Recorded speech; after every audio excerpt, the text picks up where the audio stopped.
Hey everyone, it's AmaiHito bringing you the first endorphin gymnastics training camp.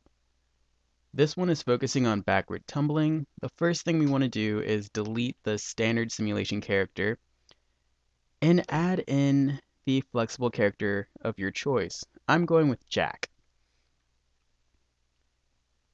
Now that we've done that, we need to put a constraint event on the timeline. I like to put mine on the environment, make sure that the constraint starts at 1. And in position strength, we delete the values for x and y. And with angular strength, we delete the values for x only. With this constraint, make sure that you select the hips and the highest part of the torso. Now we're going to create the sit active pose. It's very simple. You just lock the hips and bring the thighs to a 90-degree angle to the torso. They should be parallel to the ground. And then have the lower legs at a 90-degree angle to the thighs. They should be vertical to the ground. Use multiple viewpoints to make sure that the character's body is in the right position. And that's pretty much all you really need to focus on. You can also use the viewpoints to make sure that the character's body is perfectly parallel to each other. When you look at the character from different angles, you should be able to see that the character, like, you shouldn't be able to see the lower leg behind the other lower leg, and you can see I just fixed that. I also previously recorded me making these active poses and I sped it up so that you don't have to sit here for 3 minutes watching me make this pose. When you move the arms, I like to lock the chest and the collars, and then you just move the front of the arms, the highest part of the arms, forward so that they're parallel with each other, and rotate the hands so that they're flat to the ground.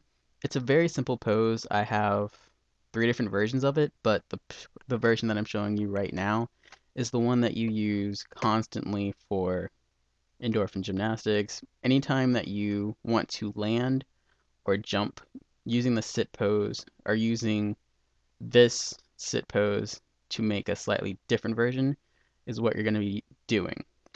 It makes things a lot easier. And this is the most basic version. Make sure that the thighs are parallel, the feet are parallel. Everything needs to just kind of be at right angles to each other. I'm spending a considerable amount of time working on the hands. That's not as important, but it's still important. And as you can see, the arms are parallel to each other. And the character looks like it's sitting in a chair with its arms out in front. And I set the strength of this active pose to 3, test it out. I'd prefer the character's chest to be a little bit more upright in this position. So I increased the strength to 4.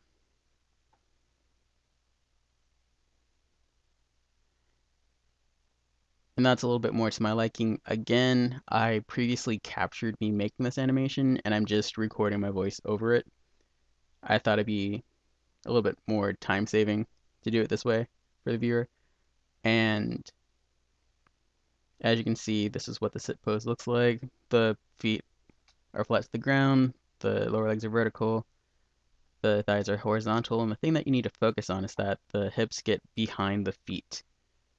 And now I'm making the arch pose, which is just the standard jumping backwards pose that we're going to use to make our back handspring.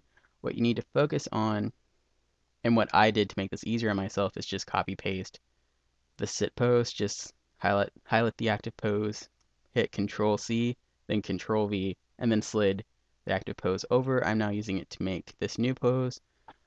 With the arms, I'm making sure that they're in a straight line to the torso, the highest part of the torso. Then I just rotated the parts of the back backwards.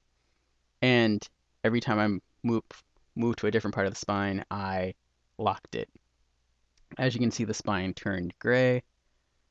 Again, I'm using different viewpoints to make sure that the character's legs are parallel.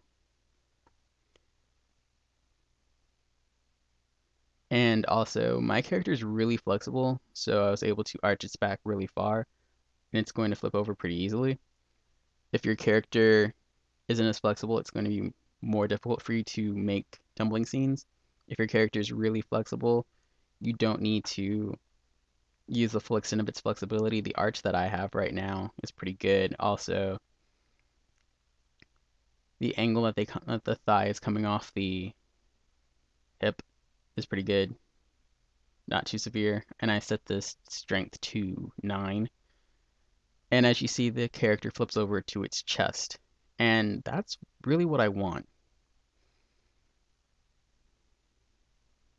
And I'm going to fiddle with this for a little bit. I put a little space in between it to see if I can get the character to travel a little bit more. With the first back handspring, it's going to be a little bit higher than everything else, but you want the character to travel at least one of the larger boxes away from its feet. And again, note that the hips are behind the feet and the character travels backwards, and it's almost flipped over to its chest when its hands are contacting the ground. We want the hands to be in front of the shoulders when we get to this position. And I lowered the strength there just a little bit to see how that was. The hands are in front of the shoulders, and that's what we need to continue tumbling. Check out part 2 where I get the character from its hands to its feet. I'm just trying to take everything slow and steady with you guys so that you are able to make more tumbling scenes in the future and not just this one. And as you continue watching these videos, you learn the mechanics, and again, check out part 2.